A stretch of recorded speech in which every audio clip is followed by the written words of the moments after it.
taniqlik diniy ulamolardan birini isqirt kiyingan avtobasharasi yo'qsiz aroqxo'r bilan gaplashib turganligini ko'rib qoldi. Miyamga turli bo'lmag'ur taxminlar, bir-biridan ko'ngilsiz shubha gumonlar yopirib kelishni boshladi. Hatto bilasizlarmi, o'sha olimga achinib ham ketdim. Shu alkashdan boshqa bir suhbatdosh, sirdosh topilmadimikin degan malomatlar ham qilgim keldi.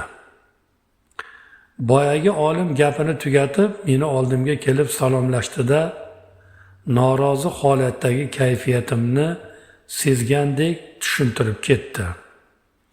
Shu odam bir vaqtlar hamma hurmat qiladigan obro' e'tiborlik savdogar tijoratchi edi.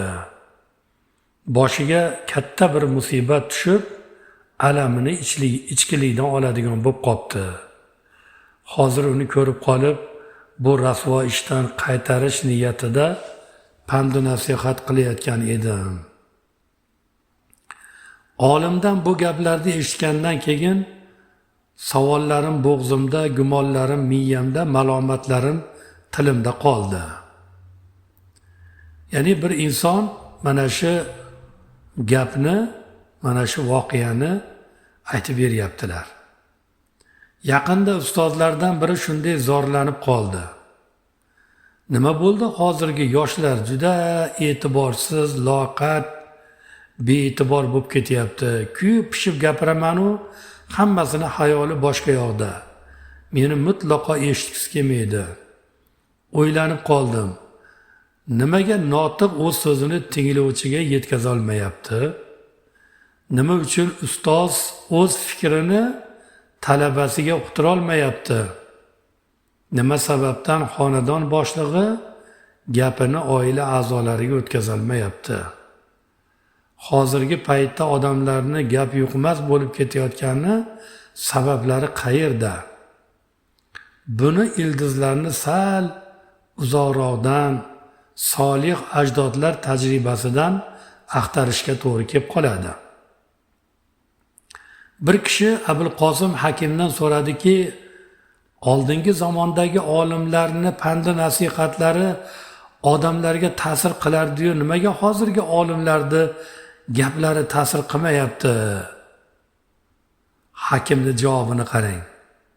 Ey birodarlar, ilgarigi zamonda olimlar uyg'oq, odamlar uyquda edi.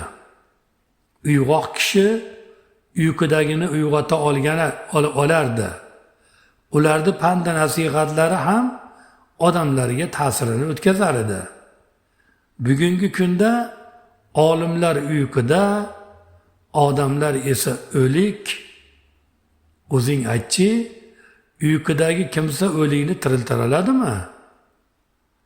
Bir solih zotdan nima sababdan gaplarimiz oldingilarnikidek ta'sirchan, foydali emas deb so'rashganda javob qilgan ekanlarki, chunki ular islom azizligi, nafslar najoti, Rahmon roziligi uchun gapirishgan. Bizlar esa nafslar azizligi, boylik talabi, xaloyiqqa yoqish uchun gapiramiz. Avvalgilar hol tili, ya'ni yurish-turishlar bilan vaz nasihat qilishgan, biz esa quruq gapni so'zlayapmiz xolos deb javob bergan ekanlar.